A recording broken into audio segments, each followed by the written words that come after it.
Sudanese President Omar al-Bashir made his final appeal to voters Thursday evening with a major rally in the capital Khartoum. With the opposition boycotting the vote, Mr. Bashir is the assumed victor. Bashir has told voters only he can steer Sudan away from the types of chaos engulfing several Arab countries where, he says, Western-backed aspirations for democracy that flourished in the 2011 Arab Spring uprisings took priority over stability. Sudan has faced a rebellion in the Darfur region since 2003 and a separate but linked insurgency in Blue Nile and South Kordofan since the secession of South Sudan in 2011. Bashir's critics complain of a crackdown on media, civil society and the opposition and reject his assertion that Sudan would become a haven for extremists under a different president. Now, for more perspective, I'm joined by Omer Ismail, Senior Policy Advisor at the Enough Project. Welcome to Africa 54, Omer, after a very, very long time. Thank you, Vincent. Now, I'm glad to be here. One question is, it looks like Bashir is running a race alone. How did it end up this way? The fact of the matter is all the opposition parties are boycotting this election because President Bashir vowed not to stand for election before. And then he reneged on that. He came back and he asserted himself as the front runner for his party, the National Congress Party. And the opposition were willing to give it a chance if they believe that this is going to be fair and free election. Yeah. However, the laws and regulations in Sudan will not allow any party to participate in a fair and free elections. The parties were not even given a chance to rally. They were confined to the headquarters in Khartoum. They were not even allowed to travel around the country, to talk to their constituencies, to run a campaign like the government is doing.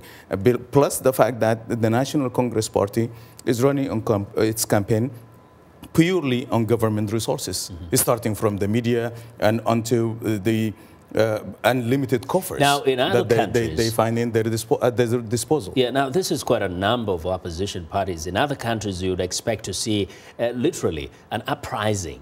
What is it that has made it very easy for Mr. Bashir to suppress the opposition to the extent that nobody's even hearing about them? 25 years of complete control, 25 years of complete violence, 25 years of control of the hinges of the state, 25 years of fear that the people of Sudan had witnessed some of the most brutal regimes that had ever been in the history of that country or in the history of the world, for that matter. Yeah. And you know, Omar, there was a time we were talking about Sudan all the time. For the past few years, it seems like it's been out of the radar. Now, tell me, is it that nothing has been happening or nobody's noticing? A lot has been happening, but there is a Sudan fatigue because a lot has been happening and nothing... What exactly is happening in Sudan? There is a lot of violence in the country, in the regions of Darfur. It's still continuing. 2.7 million people is still IDPs, and internal displaced people. The war is still raging in South Kordofan, in the Nuba Mountain area, and in South Blue Nile, and in the north of the country. The entire country is Question very quickly, why is it that the world has kind of shifted its focus from Sudan?